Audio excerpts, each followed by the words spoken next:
There we go. And so sorry about that. So yeah, that's where I was. I'm going to go for best elimination in the men's rumble has got to be, without a shadow of a doubt, Bobby Lashley and Dominic Mysterio. He just tossed him. It was like effortless. It was like, off you go. See you later. I'm not in the mood.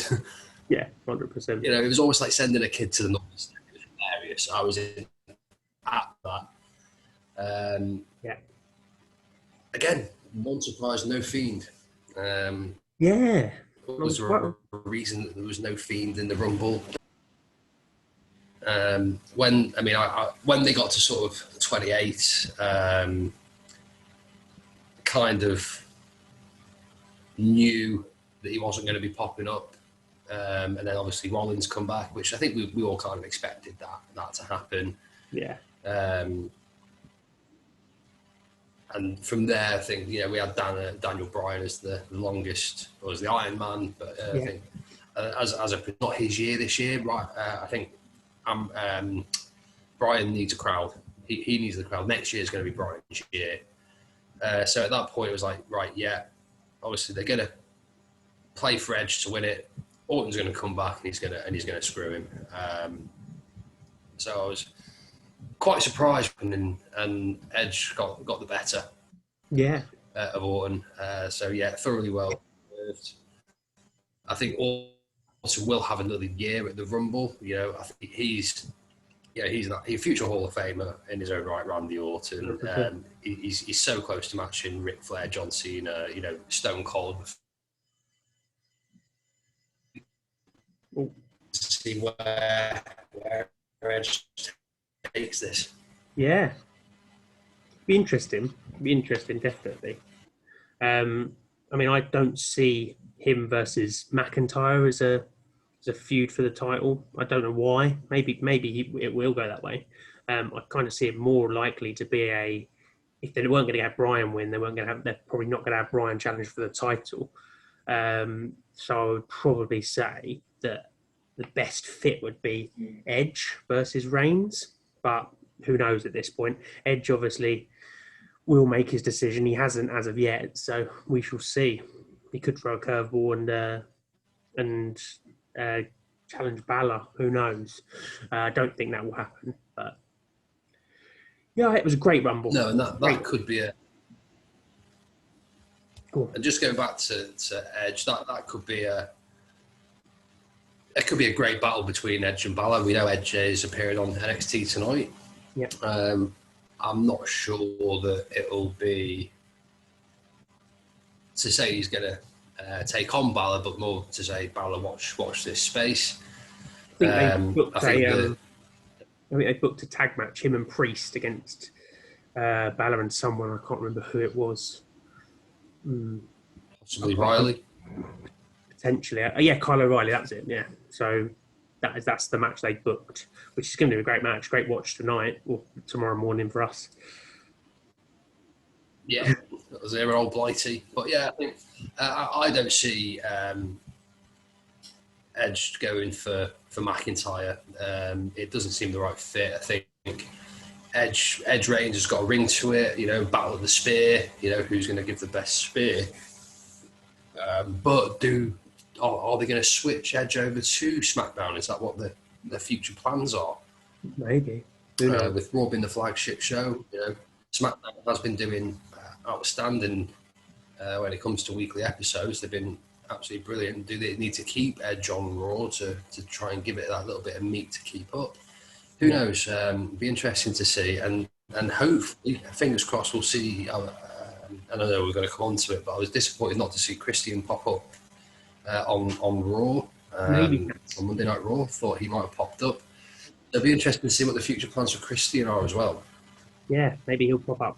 It's similar to Edge on NXT or SmackDown going forward, but it'll be interesting to see, certainly. Like I say, I thought it was a great card. It was a great night of action, or morning of action for us, but it was great to watch. 5-star pay-per-view, 100%. Yeah.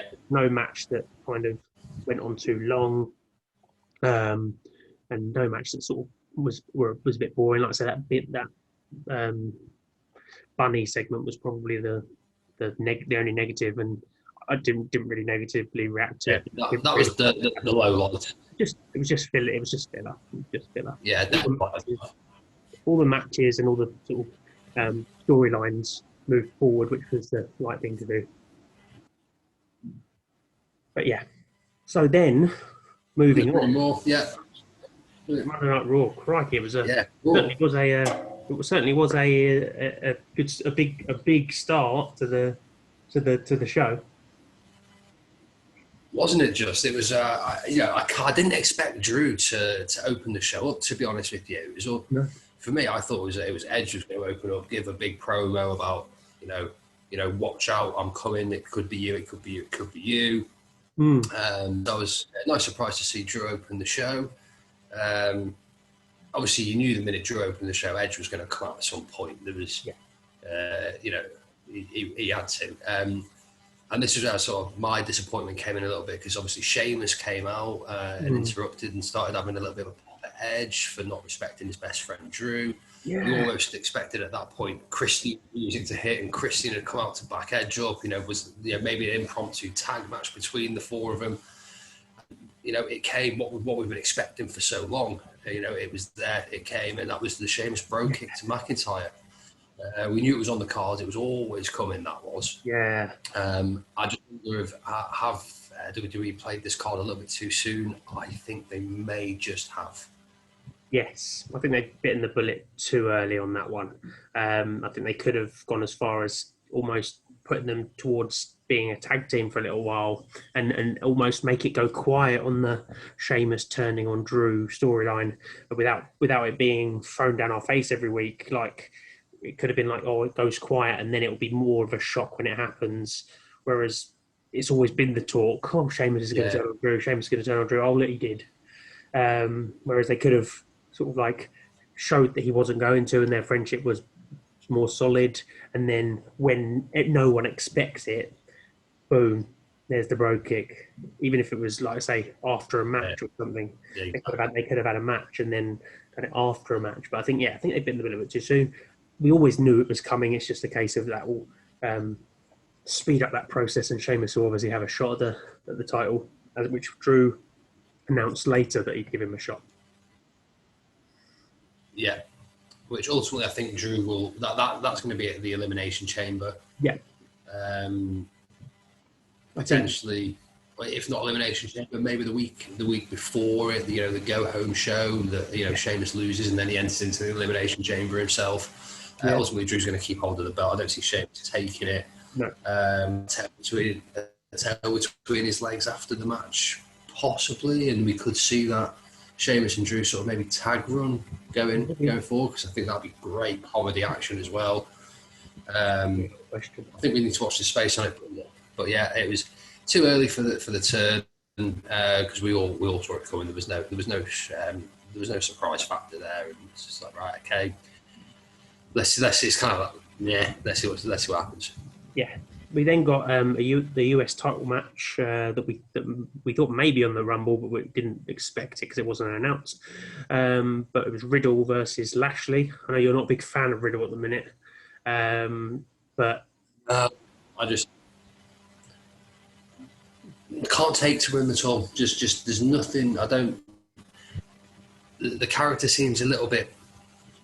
It's like going down this like wanting to be like a surfer boy, like, or a stoner surfer boy. Me, I'm not buying into it. I'm not overly fussed for his in-ring work as well. I just can't, like, say there's nothing against Matt Riddle, nothing against Riddle at all. We've obviously worked hard to get credit for doing so, but for me, I don't. He's sort of almost a comedy jobber, if you ask me. Things like his bro nuts and stuff like that. It's almost like I would expect to see him in the train running after R-Truth for the 24/7 title, rather than in an actual title match against somebody like Lashley, who I think Lashley's been brilliant of late. I think he's better than that, I really do, but I don't think they're showing that at all. They're getting him. I think Vince finds his stoner gimmick hilarious. So he's just pushing with it. He's saying, keep doing that. got someone to ask if he was high the other week, I'm sure Vince was laughing his head off.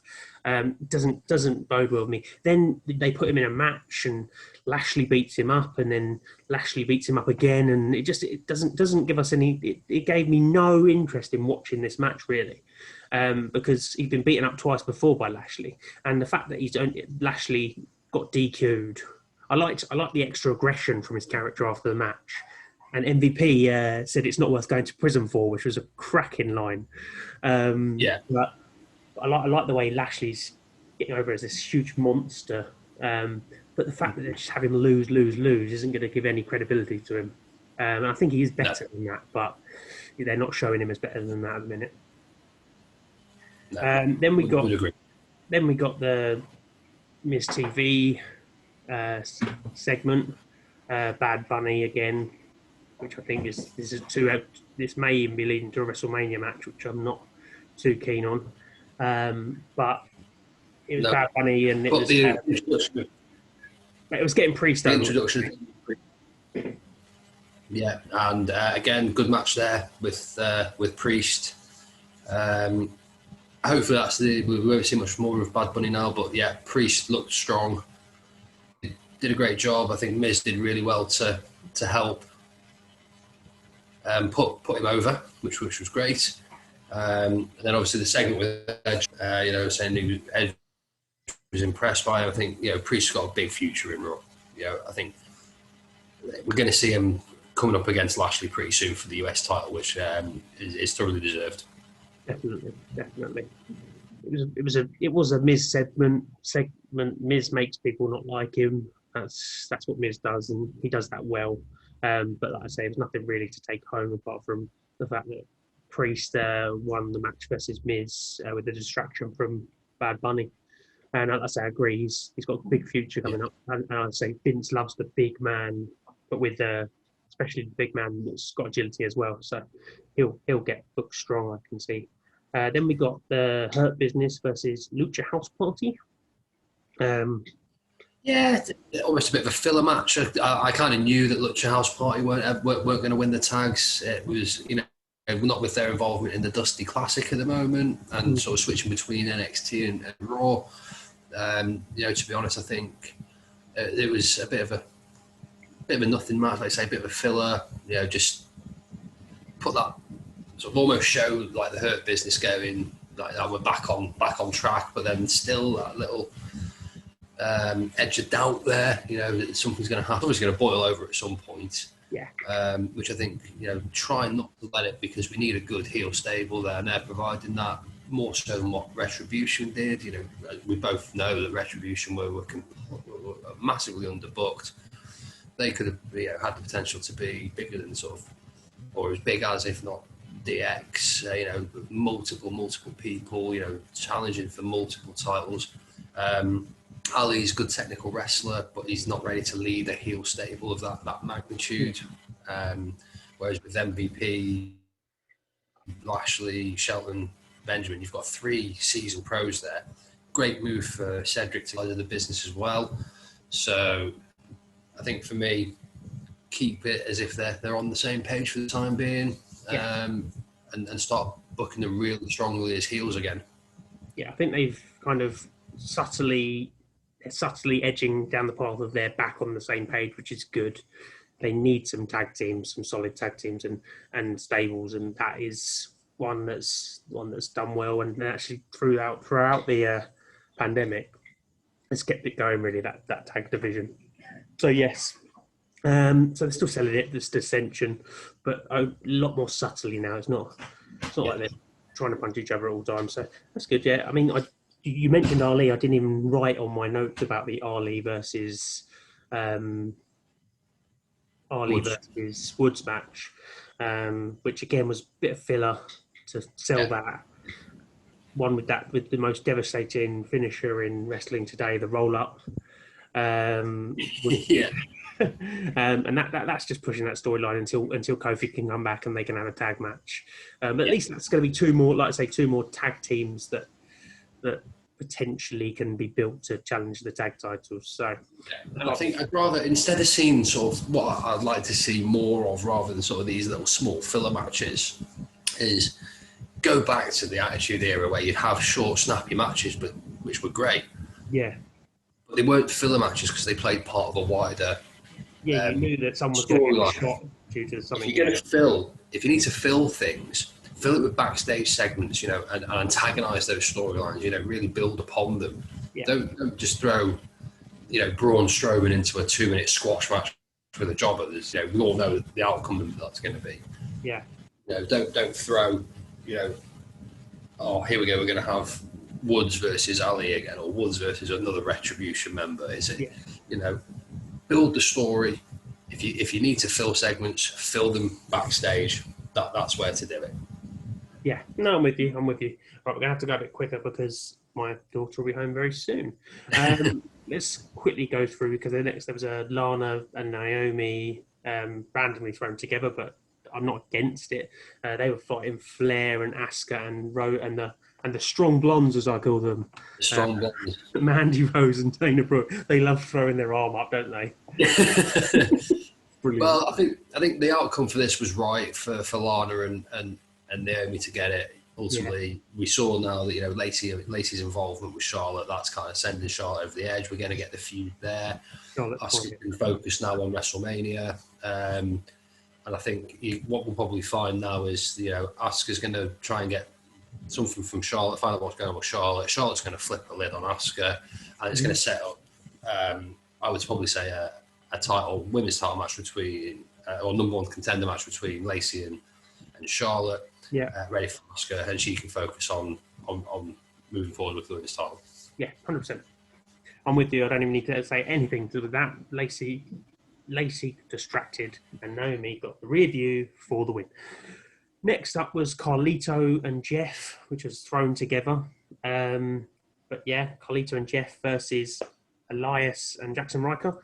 I think they've almost ruined Elias and Riker. They could have been a tag team that, you know, could have eventually gone towards the titles, but they've just had them lose over and over again. And this time to Carlito, who you'd have thought he would have had more to do in this match. He kind of stayed on the outside for the majority.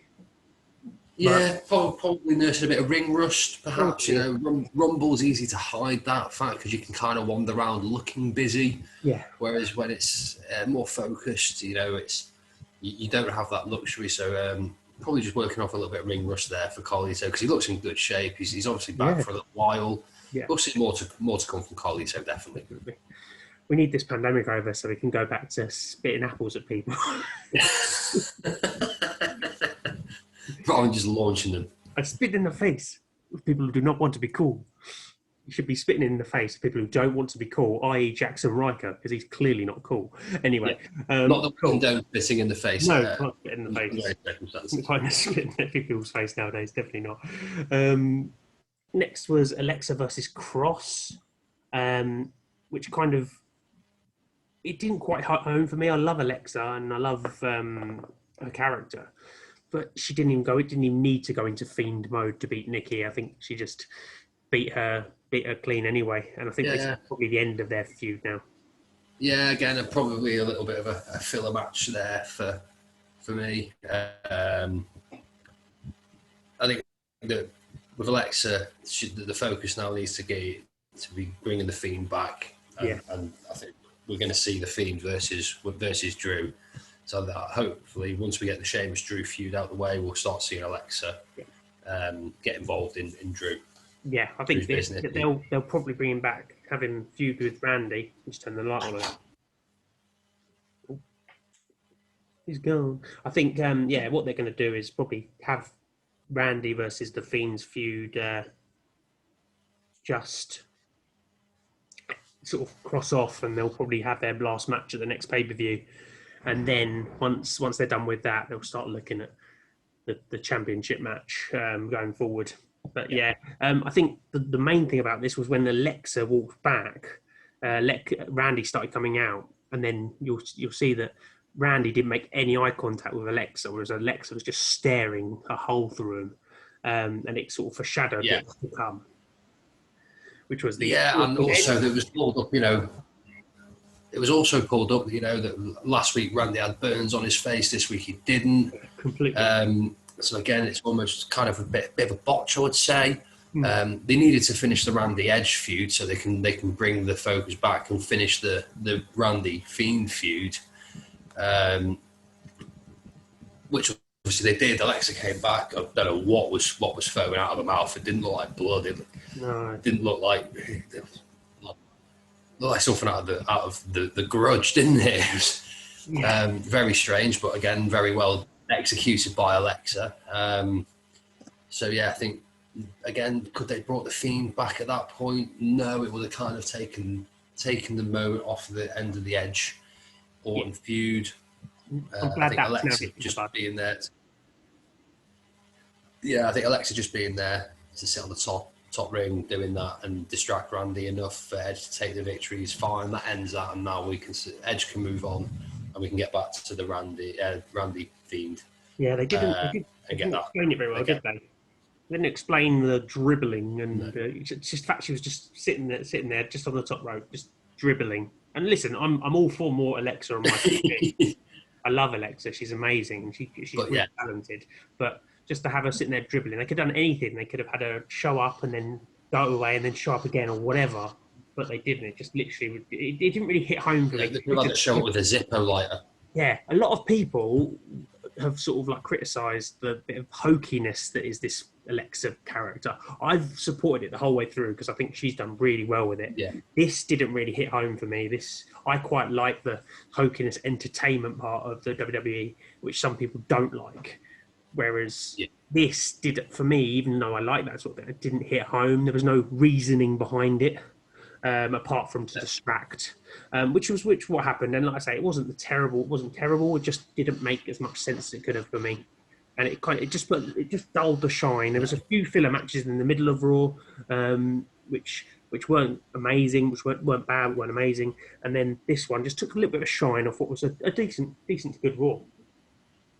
Yeah, it's definitely one of the better Raws that we've seen over the last several weeks. I thought, show-wise, NXT and SmackDown were really, really producing some strong content and enjoyable content, whereas Raw was just slightly lacking behind. They seem to be picking that up again. So for me, whilst it wasn't probably the best Raw that I've seen this year so far, it certainly wasn't the worst. So, and as I say, obviously from the fallout from the Royal Rumble, there's huge potential there to really improve. Like I say, the reintroduction of Christian. Do we get him back on Raw with Edge? Yeah, there's a lot. The feed's still due to come back. I understand they've not decided whether Ripley is going to go to Raw or SmackDown. Is she going to come out on Raw? Who knows? There's still lots of shocks that we could see. Yeah, overall decent show. Looking forward to seeing Edge on NXT tonight and. Yep. Where that goes, and then hopefully he's also confirmed for SmackDown, so it'll be a lot of rated R this week anyway. Rated R superstar. I miss him. He's gone to AEW, and I miss that announcer, the way he used to say it. I can't remember what his name is now, but yes, no, it was good. It was a good episode, and it moved all storylines forward a little bit, so which is what it's supposed to do in this season, this WrestleMania season. Yes, just excited to see what's to come, really. And like I say, I think normally we will probably, when it's not a pay-per-view, we will kind of review the whole week's worth of wrestling from NXT to Monday Night Raw. But when it's a pay-per-view, you kind of have to talk a lot about that. So maybe that will be when we have to do two separate ones. But maybe a PPV special once a month. Yeah, exactly. Pay-per-view special one. That might be the way forward. But anyway, yeah, it's good talking to you. Hope you enjoyed it. I'd like to see everyone's comments below once we get some subscribers. But yeah. Yeah, and please do fire the comments in. Also check out the Twitter feed at _W_ reaction. And again, leave your comments there. We're interested to see what goes on. Yep. All right. Right, let's wrap this up. Talk soon. All right. Take care, guys. Bye. Take care. Bye.